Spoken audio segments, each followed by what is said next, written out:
So it's either your brain is making dopamine, you're seeking dopamine, or you're taking medication to give your brain the dopamine it needs. Actually, I can't focus, okay? I can't. Sometimes it's you and nothing else. You start to have so low esteem, and you're trying to work, you're trying to focus, you're trying, but you just can't. Like, you literally don't know why. It's like, why? What's wrong with me? Like, you know what I mean? And I'm speaking to the women. This is another thing. ADHD in women is completely different than ADHD in men. You don't know it though, because like, who's out here thinking, wakes up and be like, oh, I don't have any dopamine today? Like, you know what I mean? Nobody's thinking that. You don't know. Like, it's been a week, you guys. And let me just say, I have accomplished more this week than the past 26 years of my life. So guys, I'm just, hold on y'all, hold on. I'm just here reading this magazine, and this is the magazine, okay? My kids did not color on this. This is the way that it is, and basically,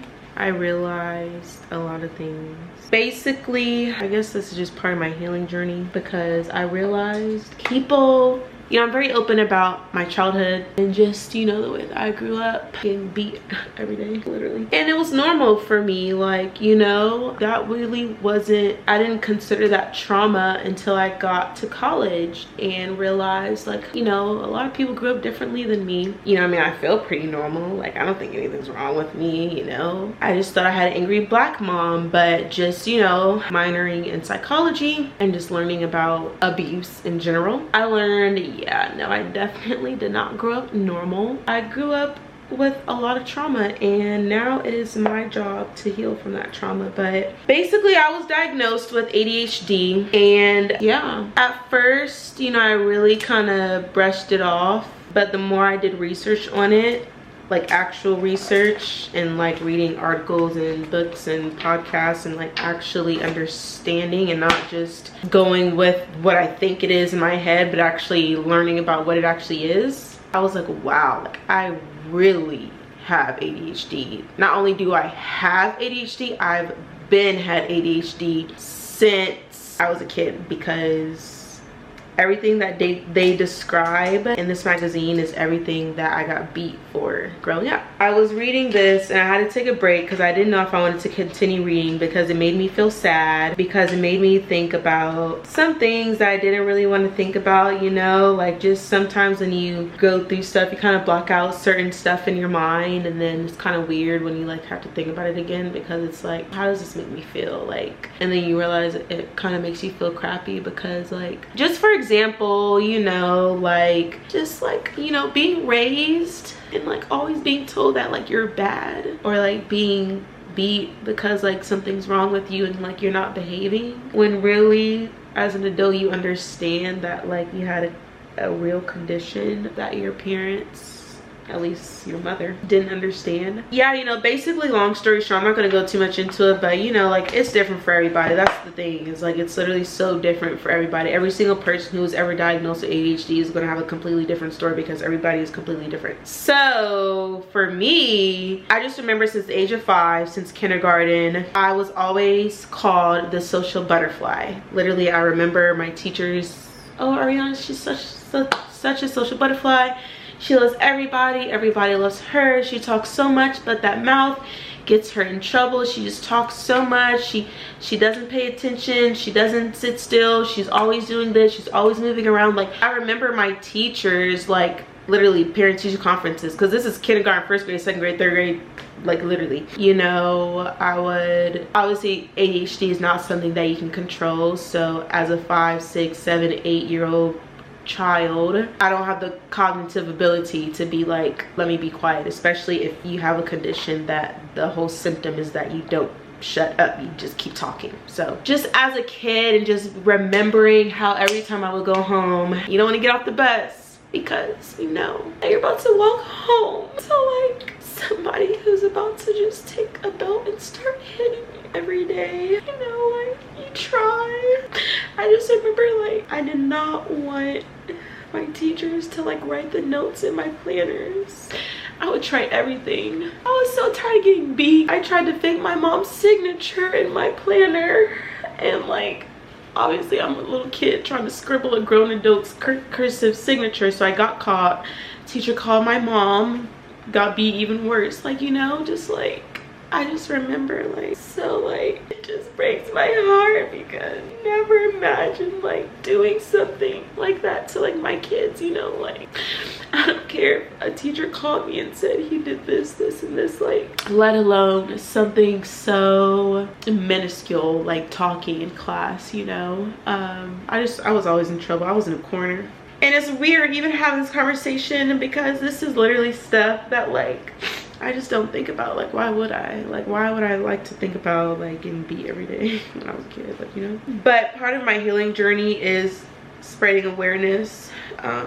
It just makes me sad to know that I grew up so misunderstood, you know, but people gonna understand me now. But no, I was just reading this article and, you know, it talks about basically many people with ADHD are not diagnosed until adulthood, particularly for women who are less likely to receive an ADHD diagnosis as a child. ADHD is often missed in girls if they are less overtly fidgety and disruptive in class. I was overtly fidgety and disruptive in class. I literally got in trouble every single day. Clearly to the point where the teachers felt the need to keep telling my mom and they didn't know I was getting beat. It says hyperactivity in children with ADHD can present itself as fidgeting, excessive talking, or being unable to sit still. And this is the part where I had to take a break because it just reminded me, it just kind of brought up those memories. You know, I've always been like a positive person and I've always loved school, and you know, I loved it the most because I got beat at home every day, so school was really like my heaven. Literally, that's probably why I'm so smart, because school has always just been like, I'm staying after school, I'm not going home. Like, I'm literally at school all the time because it's either that or like go home and get like yelled at, beat, cussed at, or something. Like, it was always something. When it said that, it said, you know, excessive talking or being unable to sit still. And I had put a little note here. I said, why did my mom have to beat me for this? Why did my mom have to beat me for talking too much? I think that's just my journey, you know, that's just the life I had to live in order to be where I am today and spread awareness. I talk about it so much because ADHD is genetic. Well, more oftentimes than not, usually it's genetic. Knowing that I have it and then realizing, oh dang, I don't just have this, like I've had this my entire life and I've never like ever had help.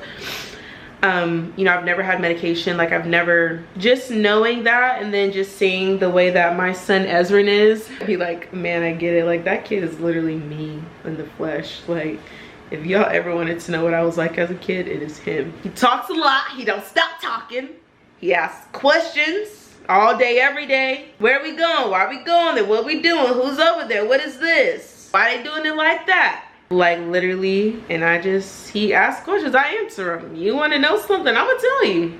Like, clearly you know something because you asking me the question, so I'll tell you. But he do be asking me a lot of questions. It's just funny because that was me. I was always that person to always ask. I got voted most likely to ask questions in school. I literally got the award, the certificate. Okay, but yeah, you know, I think that this is just part of my healing journey, is like having to think back to some unpleasant times. Like, you know, it's easy and cool to be like, oh, I blocked that out, I'm over it, like, you know what I mean, like that doesn't affect me anymore. But that's not really the way that healing works, you know. Like, so just healing is about you just becoming, you know, through life trauma experiences, you got away from like your true self, the person that God created you to be. This is me, my true self, the me that's here. So, or not getting beat for talking, but getting paid to talk is what I meant to say. All I'm trying to say is I used to get beat for talking and now I get paid to talk. Okay, that's all I'm trying to say. But that's who God created me to be: an expressor, a creator, a social butterfly, you know, someone who spreads their wings and flies and creates art and like literally just like expresses herself wholeheartedly. That's how God created me to be. God didn't create me to suppress myself, to shut up and sit still and conform and do what everybody else is doing. That's what my mom basically kind of like wanted me to do. And you know, when I didn't do that, I had to suffer the consequences. But luckily my children will never ever know a life like that because I will understand them. I always have promised myself that like no matter what, I'm always going to choose to understand my kids, you know. Just again, me growing up the way that I grew up, never being seen, you know, and just like never really having a voice. I'm just excited to cultivate my kids' strengths, you know. I'm so excited to like see their characteristics and have them grow up seeing their strengths and not their weaknesses, you know, turning their weaknesses into strengths, you know, and just helping them cultivate who they are, because I know who they are, you know. My mom just didn't know who I was. She just didn't know. But you know, I really kind of was hesitant to talk about it because I know it is kind of something people have a stigma of. It's like, oh, you're just trying to get drugs, or you're just like lazy or whatever. But like, you know, I was like, shoot, F those people, because y'all don't want to have my life. Y'all not living my life, okay? Y'all have not been through the struggles that I have been through. So I really don't care what you got to say, because at the end of the day, I'm gonna always say what I gotta say and mean what I say, and that's it. So let me stop. Okay, I'm about to go to bed now. I literally wasn't even gonna make a video today. I look real wretched right now, but yeah, I'm gonna see you on the next video. Hey guys, hold on, let me put some chapstick on real quick so I'm not looking crazy out here. You know, in the winter time, that Carmex is like crucial. Okay, crucial. My camera is broken. I really I need to get a new one though. I've had this camera since 2017 or something, when I first started my YouTube dream. Sorry, but yeah, so I'm just here doing some consults right now. I got everything set up, looking a little, you know, janky, but we're getting it. I'm doing consults for my 2025 mentorship program. Basically just women who have like severe diabetes recti and don't know what to do about it. Just come to me, because I'm gonna get you right. But yeah, so that's pretty much all I'm gonna be doing. Hey guys, so I'm just here doing consults. I really just kind of wanted to sit here really quick and just talk to you all a little bit. Hold on, just fucking solo. Because, okay, so y'all know this whole ADHD thing, like, still new to me. Like, still reading articles and doing my research, right? Like, still basically just trying to learn about myself, get in touch with myself. But more than that, this is really like a healing journey for me, just from my childhood trauma, understanding the reason behind my childhood trauma. Because it's like, yeah, I guess, you know, like growing up, it just, again, it was normal. I didn't know it was abuse until I was in college, and I learned like, oh, like this isn't normal. And then in the midst of creating this new beautiful life, still having to understand that like you can't just forget about like the first 18 years of your life. Yeah, you haven't even like been out of the abuse longer than you've been in it, you know. So anyways, long story short, understand, and that, you know, the diagnosis earlier this year, just understanding like what ADHD is, like, I mean, what it really is, like, not the fluff, that the surface level stuff that people think they know what they're talking about and they don't, but like the people that actually have experience and research and like know, you know, take it seriously. And then, okay, cool, start taking the meds. I'm just like, wow, like this is like literally another life. Like this is what normal life is supposed to feel like, you know what I mean? Like, man, I don't even know like what I've been doing the past like 26 years of my life without this medication, because like I just don't know. So okay, cool, right? Like understanding, okay, I start the medication, and then just understanding, okay, how is my body reacting to it? It's just new, you know what I mean? Like I've only been on it for a week. So my doctor has me doing basically like, there's a couple of different ways that I was told I could do it, right? Because it's a stimulant, there's different ways to go about it, right? So like one option is you could take the drug for 30 days and then be off for 30 days and then take it for 30 days, right? But I was like, okay, that doesn't really seem realistic for me, right? Like who's gonna go 30 days without, like, you know what I mean? And then there's other ways you could do it to where you can take it Monday through Friday during, you know, your work week, and then not take it on the weekends. Some people do that. I know friends that, you know, will take it 3 days and then take 4 days off, or, you know, take it 4 days, take 3 days off, but basically like, you know, giving your body a break, right? Like, so okay, I knew that coming into this. So okay, one weekend, basically what I have found has been working for me is I like to take it for 2 days and then take a day or two off, and then take it for 2 days and then take a day or two off, just depending on what my schedule, work, all that stuff is looking like. But what I am taking is it's not Adderall. I'm not taking Adderall. It's another drug that is basically an off-label ADHD drug, meaning a regular doctor is not going to prescribe what I'm taking, right? They're not going to prescribe it because usually, you know, people go to like Adderall, Vibe, I don't know, whatever they take for ADHD, right? But But I chose to go down this route because, you know, I just wanted basically to not, I wanted, you know, I'm still getting my feet wet, still understanding this, and I didn't really want to go straight into the hard stuff, right? So this is kind of like more of like an off-label drug. It still is a stimulant, so that's why you still have to, you know, be cautious about, you know, taking it every day and stuff. It's been a week, you guys, and let me just say, I have accomplished more this week than the past 26 years of my life. Okay, like what? Like literally, I have done more this week than I feel like I've ever done. And I just was like, God, why did it take so long for me to get here? Like, why did you wait until I was 26 years old for me to find out that I literally like have severe ADHD? Like, I don't even have like regular, like, you know what I mean? Like, I know for a fact, like what I don't know, okay? All I know is that this shit affects the fuck out of me, okay? That's all I know. So, okay, 1 week, just, you know, life is great, feeling all the feels, but also to understanding this is not meant to be like a happy drug, right? You know what I mean? Like, I'm still supposed to feel the feelings of sadness, the feelings of anger, the feelings of frustration, right? Like, this drug is not supposed to mask those feelings and just keep me in like a doped up happy state all the time. That's not what this is, right?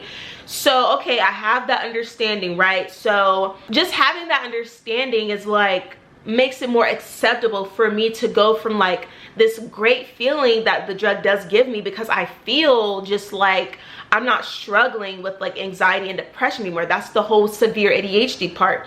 That's why mine is so severe. I'm about to get to it. Okay? Because so a week, right? Like, okay, 2 days on, I'll take a day off, and then I'll take for 2 days, take that off work, right? And then I was like, okay, let me just take 2 days off. Like, for me, I don't know, I'm just such an independent person, and I'll just be like, no, I can do this by myself. I don't need drugs. Like, that's probably really why it took me so long to get here, because I'm good, like, you know what I mean? Like, but it just, like, my life was getting worse. My life was really getting worse due to the medical condition of attention deficit hyperactivity disorder, except mine is not hyperactive. I don't, you know, it's ADD, ADHD. Technically mine is ADHD without the hyperactivity, so basically ADD.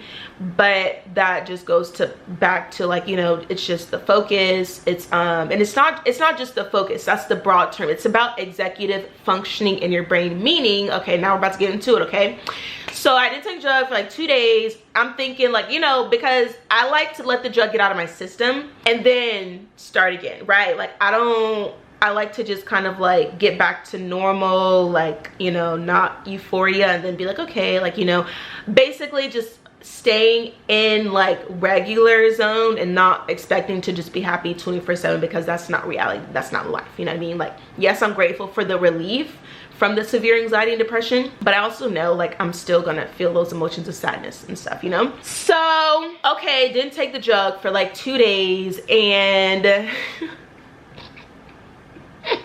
I guess maybe I just realized like, yeah, take your drugs. Because I don't know, like, I just was like, yeah, you know, this, at the stage that I'm in my life right now, this is the best thing for me to do. Because obviously if I could function without ADHD medication, I would have been functioning. Like, I wouldn't be here, you know what I mean? Like, clearly, I clearly cannot function when I go for those 2 days and the drug is out of my system, it's been out of my system, and I'm back to like regular. I just be like, it's just back to the voices in my head. It's like the best way I can explain it. I don't know, it's just, I feel like only people that experience it can get it, you know? But if I really had to experience it for someone who really has no idea what this is, basically, okay, having ADHD causes me to suffer from like a lot of anxiety, which turns into depression. And so it stems from thoughts in my mind,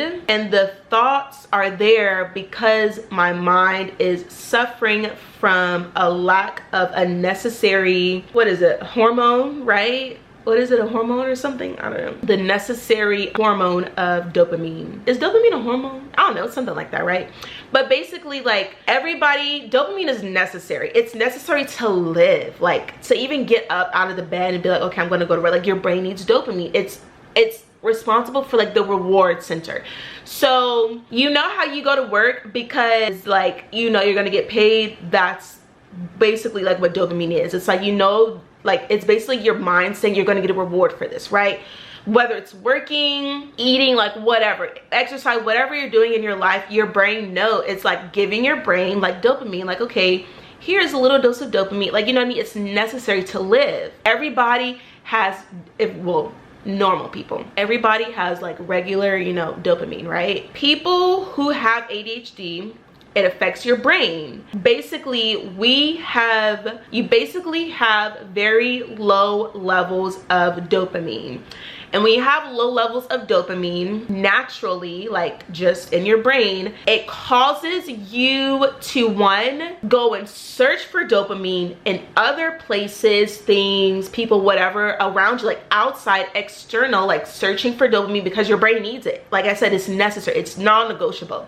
So it's either your brain is making dopamine, you're seeking dopamine from drugs, vices, food, people, whatever, or you're taking medication to give your brain the dopamine it needs so that you can be a normal person and like not be like out here being impulsive and like seeking dopamine from like a million other things, right? And like actually be focused. That is like how I can just sum it up, okay? Everybody has dopamine, everybody needs it. It's necessary to live.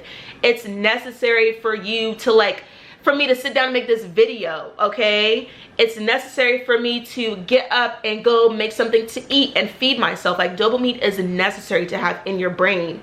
So when you have very low levels of dopamine, like I said, you're craving it, you know you need it. So you're searching for it in other things around you. It can look like, you know, addictions. It can look like, you know, drug, alcohol, sex, whatever gives you dopamine. It can be different for everybody, right? But you're looking for dopamine. You're looking for something to like make you happy if you have ADHD. Well, for me. So low levels of dopamine, you're searching for dopamine outside, right?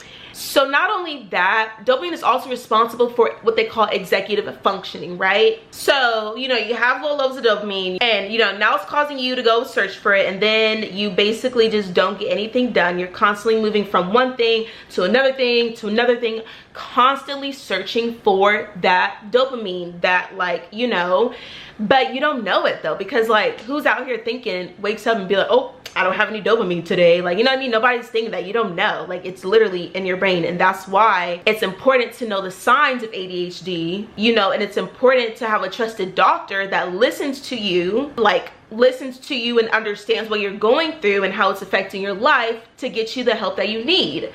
Because you end up going, you're looking for dopamine, all these other things, you're not being focused on like what you actually need to be doing. So because you are now on a dopamine chase, right? You don't know it, but you like it's evident because of the things that you are doing, the behaviors that you're doing, right? You're not getting anything done. You are forgetful and you're just like, you know, you're losing everything. You can't do simple tasks, just simple things such as sitting down and editing a YouTube video, for example, or editing a reel, right? Like just whatever it is, you know, that's not giving you, that's a boring task, right? That takes time. You have to sit down for an hour, 2 hours and like sit still and do something, but you don't have dopamine telling you that like this is good, this is what you need to be doing. So that is when it starts to affect your life. And at least for me personally, you know, again, you don't know this.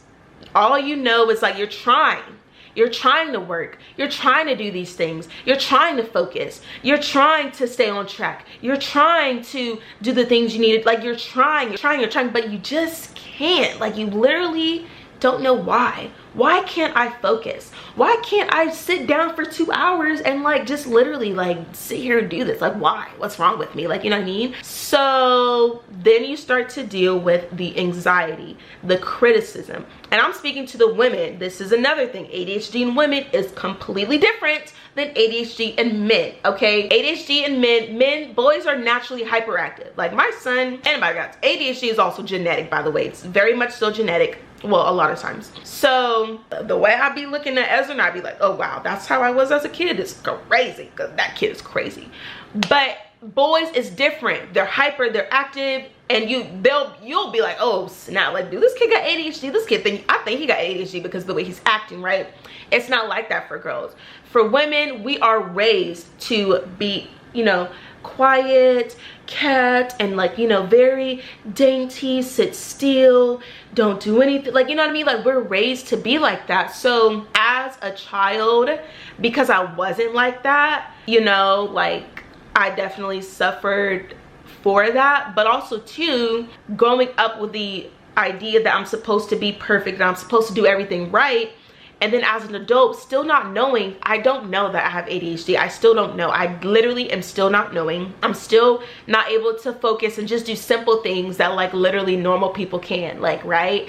So she was, I say, okay. Oh yeah, so that's what I'm saying, right? So as a girl, you know, you're raised to be good, be smart, do all these things right, like literally just be put together. So then as an adult, a woman with ADHD whose life is continuing to just spiral out of control, and you start to think it's because of you.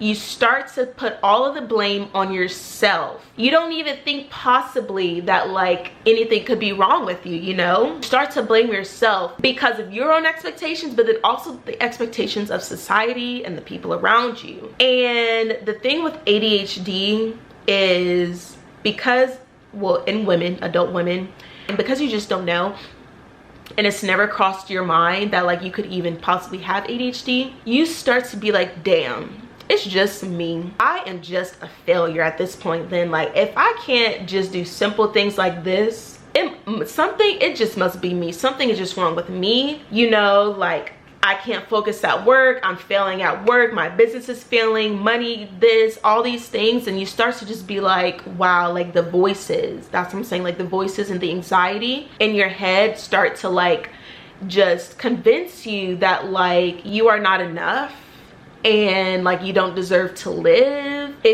because you can't get your act together, because you can't do simple things, like something is just so wrong with you. And because like you are just so messed up, like, and you just have issues, and it's you and nothing else, you really start to just blame yourself and feel so low about yourself. And you start to have so low esteem and so low like thinking of yourself, because you really think that like it's you. And so that is why I say this medication has really changed my life, because it's helped me understand that like all of that was a lie.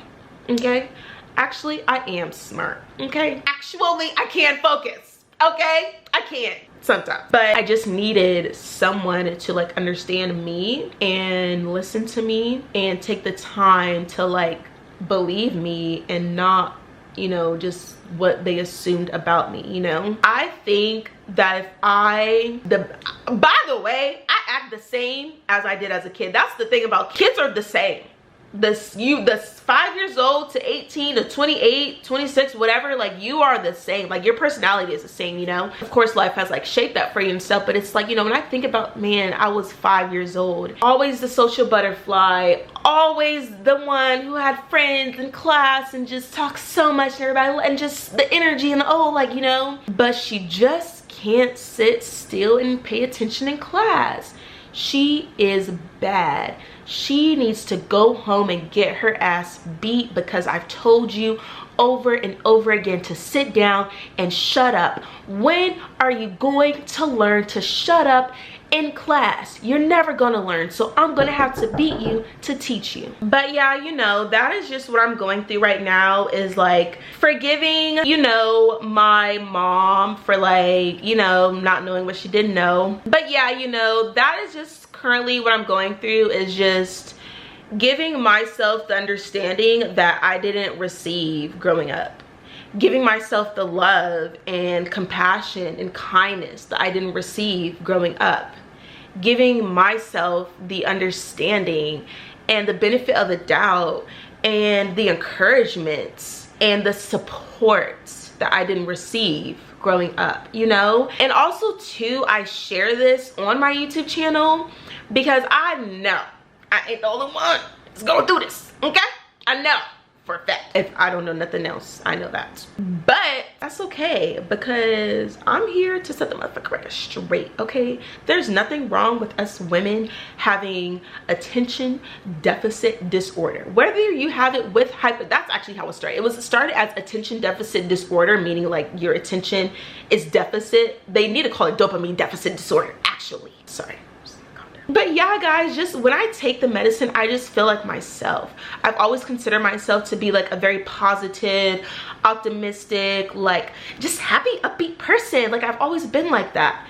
Just being plagued with like anxiety and depression is hard because, you know, because I'm a girl and we're supposed to be perfect and like never have issues, and oh, you're pretty, you don't have any problems in life. Like actually I've been like suicidal like literally every day for my entire life. But I'm just glad for my relationship with God, because I think he's really the one that has kept me. Because nope, like I said, y'all don't know, I can sit here and tell you how many times I tried to kill myself, like, you know what I mean? Like that's not really gonna matter to y'all because it's like you didn't experience it.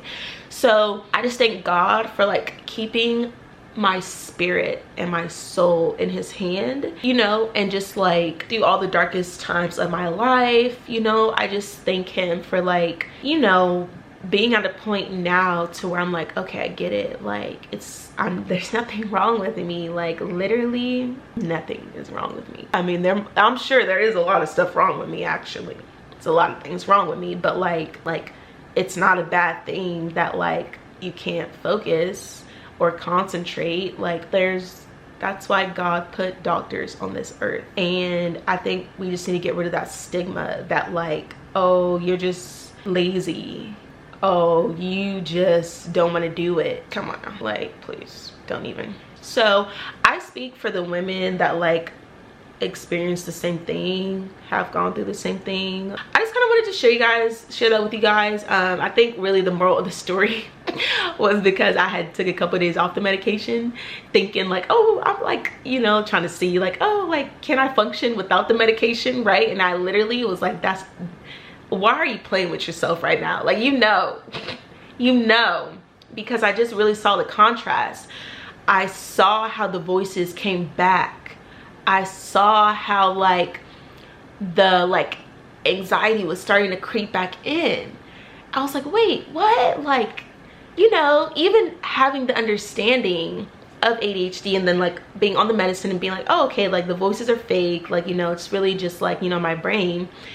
And then going off the medication and then having those symptoms, those like scary symptoms again, the like the voices, the like, you know, just in your mind. I was like, oh no, I gotta go get that medication and start taking it again, because it was just more proof that like this is actually benefiting me. And you know, I'm not crazy, I'm not, you know, seeking excuses. And the fact that I even have to like convince myself of that is even crazy in and of itself. But yeah, you know, I just was like, I am grateful. And I think that women, we tend to just worry about everybody else except for us. And I just want to encourage some people, some women, to be selfish in 2025. Being selfish is not a bad thing. It's simply just being about yourself. You know, like everybody, men are about themselves, children are about themselves. They want what they want now, okay? So why as women and moms are we never about ourselves? We're always about other people, you know? So I just want to like encourage some women to be about yourself this year, okay? And prioritize your mental health. Seek the help and support that you need if you are severely struggling just like I was, because there's no reason we should be going through life being suicidal every single day of our life. I mean, that is just ridiculous and it don't make no damn sense, okay? It's literally the enemy trying to like, I don't even know, like literally. It's just hard though if you don't have a diagnosis already. So yeah, like if this is you and this resonates with you and you want to learn more about like my journey and the steps that I took to get the help that I need, just you can DM me on Instagram and then like we can talk or something. So thanks guys for listening. Bye. So this is it, you guys. Shoot, sorry y'all. So I was burning the place down for a minute. My temporary home is now empty and leaving. This is it. I appreciate the memories. Go get your ball. Go get the ball. So do I know where I'm going yet? Oh yeah, they're coming in, guys. They're coming in. Can you guys believe I really went from whatever is right here to this? Like insanity. Oh, these are actually large, so these are actually kind of big, to be honest. Get into it, get into the shape, okay? No, I'm just kidding.